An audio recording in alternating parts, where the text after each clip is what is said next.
Mr. Chairman, ladies and gentlemen, my topic is monotheism and the meaning of coexistence, a philosophical perspective. Never before in the history of mankind has there been a situation where a multitude of civilizations and religions has coexisted in a more complex and immediate form than in our era of globalization. Anywhere on the globe, the human being is faced with the simultaneity of different metaphysical conceptions and belief systems. This diversity exists under conditions that are increasingly determined by technology, of which at the beginning of the 21st century, the most salient feature are the digital information and communication techniques. In earlier eras, a community may have been able to retreat into its own domain and to shield itself from outside influences. This option, not to interact, not to communicate, this option is not available anymore. Through all of recorded history, religious differences have all too often been causes of conflict between communities of believers or the political entities, namely states, in which those communities are organized. The Crusades of the Middle Ages are testimony to this. People have eagerly tried and invested a lot of intellectual and emotional energy to identify the differences that distinguish them from one another in order to assert their cultural and religious identity or to justify their hegemony. Drawing the borderlines between us and them as a means of self-assertion has been part and parcel of identity politics until the present day, to the point that even within communities, subgroups, smaller communities, have zealously striven to distinguish themselves from one another. Inter- and intra-religious conflicts, often fueled by socio-economic interests, have constituted an important part of the history of civilizations. Since Samuel Huntington, upon the end of the Cold War, introduced his thesis of an intrinsic hostility between different religious worldviews, the paradigm of clash of civilizations has become a buzzword in discourses on world order, and in particular as regards relations between the Western world and the world of Islam. The simultaneity of distinct civilizational and religious life worlds and value systems under the conditions of our global village has given new importance to peaceful coexistence, to the ideals of peaceful coexistence. In the context of globalization, the plurality of religious faiths has become, as I indicated at the beginning, has become a fact that determines everyday life in our interconnected world. It has indeed become an inescapable social reality. To manage cultural and religious differences in a rational manner is now an imperative of peace at the local, at the regional, as well as at the global level. This is where philosophy of religion can play a useful role. There should be no misunderstanding, however. Acknowledging a plurality of religions and analyzing their or accepting their structural content does in no way imply a defense of relativism. Accepting religious pluralism is also not to be confused either with a reductionist approach that merely derives religious dogma and belief from historical or sociocultural factors, subordinating it to the empirical realm, or with forms of religious syncretism. To describe the compatibility of a plurality of faiths with the universality of truth, one might use the metaphor of the Copernican model in cosmology. All theistic belief systems actually reveal different aspects of one and the same reality of the true God, merely taking different paths, so to speak, to achieve the same goal in a way that is similar to the planets revolving around the same star, namely the sun, which keeps them in their unique place, but along different trajectories. It is certainly legitimate to describe the actual multitudes of belief systems empirically and in their sociological, psychological, and historical dimensions.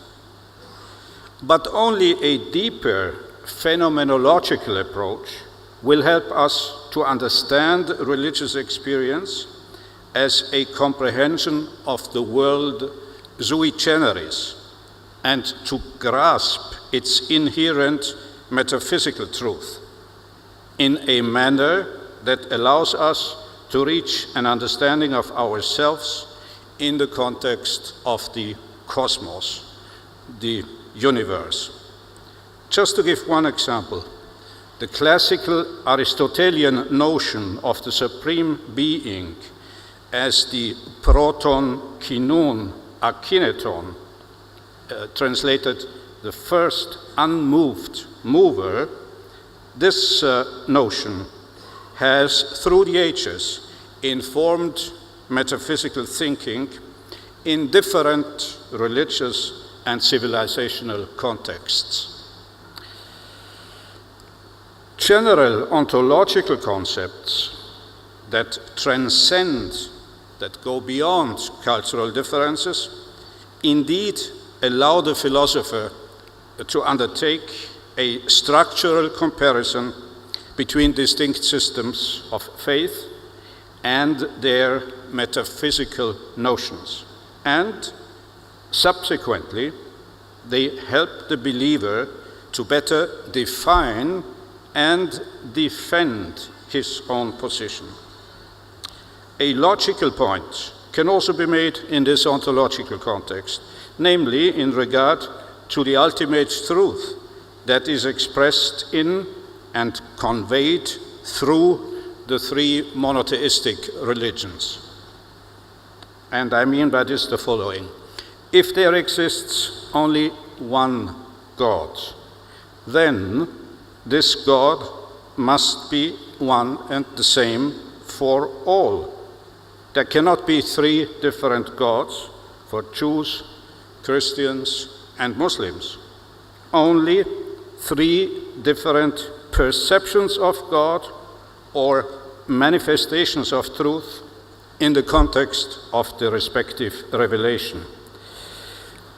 Awareness of this logically obvious, but nonetheless often neglected truth can foster a deeper sense of community among believers and may contribute to religious and societal peace beyond all those historical and socio-cultural differences. In this context,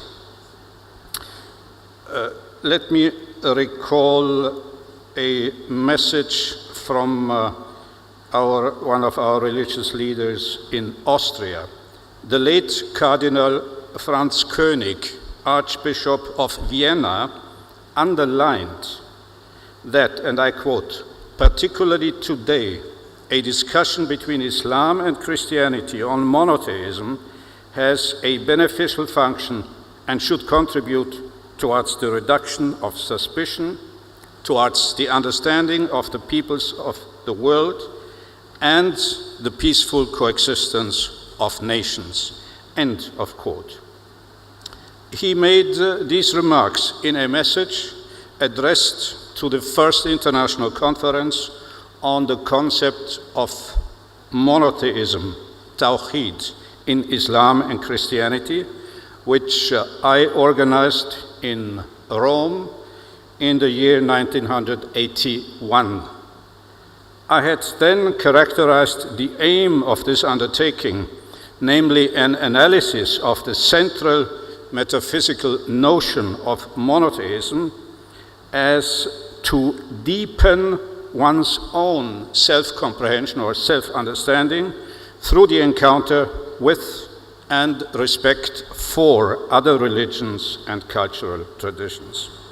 This is what I then have identified as dialectics of cultural identity, which is the basis of a genuine understanding and mutual appreciation among civilizations. It goes without saying that this reflection about the nature of monotheism also includes the teachings of Judaism. As regards the role of philosophy in thinking about faith, I would like to make one more point. It is obvious, but must be stressed nonetheless, that philosophy of religion is not identical with religious philosophy. The philosophical approach per se is neutral vis-à-vis a particular faith. It embodies the universality of the mind without prejudice to the individual religious commitment of the philosopher. A widely used term such as Christian philosophy, to give just one example that illustrates this semantical or terminological issue. This term relates to the philosophical ideas developed by thinkers who, as individuals, belong to the Christian faith. It does not mean that the specific notions or theories expounded by them as such are exclusively Christian. And the same could be said about other philosophical discourses in other cultural and religious contexts. No one can claim the logos, or in the modern word, reason or rationality, no one can claim the logos as a privilege of his religion alone, excluding believers of other faiths from the community of discourse and denying them the status of equal partners in the quest for metaphysical truth.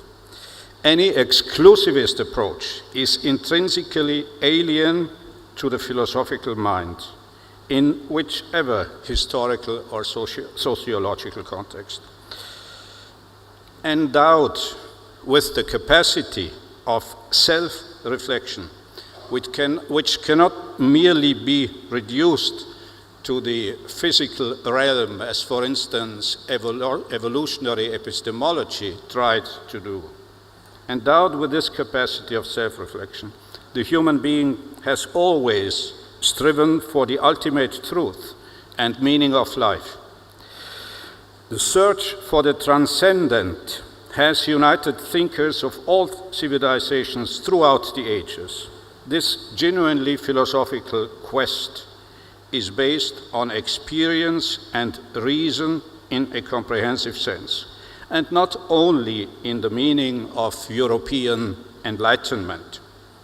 Through its universal outlook and transcending cultural differences, as I said, philosophy has created a common space of reflection on the existence of the Absolute. This is the essence and basis, I think, of the mission of philosophy, also in the present age. In spite of the vain efforts in our modern era to relegate religious experience to the psychological and sociological domains. It is here where the question of the specific meaning of coexistence between different religions and the civilizations associated with them comes into play. We cannot avoid posing the one fundamental question, namely, in what sense may one speak of coexistence if one bears in mind that each religion represents the ultimate truth in a form that is unique to its socio-cultural environment and to the circumstances of its revelation. In view of this uniqueness in the self-perception of each tradition, one may conceptually distinguish between institutional coexistence, which implies mutual respect between different religions, with their specific manifestations of truth and religious practices on the one hand, and on the other hand, the joint spiritual undertaking among those who analyze and compare the underlying metaphysical notions. The latter relates to the efforts of those who engage in the philosophy of religion, who analyze the distinct forms of revelation of the Absolute and its categorizations, and who undertake to relate the basic elements of each system of faith to other such systems. Hermeneutical analysis and structural comparison between concepts of faith are the field where a philosophical approach, in clear distinction from an apologetic one, is conceptually appropriate and theologically legitimate. I would like to conclude by referring again to the anthropological constant that is at the roots of religious belief as well as philosophical thought. The quest for the Absolute is an intrinsic characteristic of the human being. It is the essence of our common spiritual heritage. While in the religious domain, this effort is pursued on the basis of revelation and faith, the philosophical method is solely dependent on reason, human reason. These two distinct approaches are not contradictory, but complementary. Without imposing itself on the original domain of faith, philosophy, through an analysis, as I tried to demonstrate, of the common structure of religious experience, may assist the believer to overcome a mere apologetic approach and to reach out to the truth revealed in other religions. In this way, philosophical reflection of and understanding between religions may give metaphysical depth to our modern technological civilization, which in its globalized version risks forgetting its metaphysical roots. In the spirit of unity in diversity, coexistence between the monotheistic religions can indeed become the cornerstone of a lasting order of peace and justice in the 21st century. Thank you for your attention.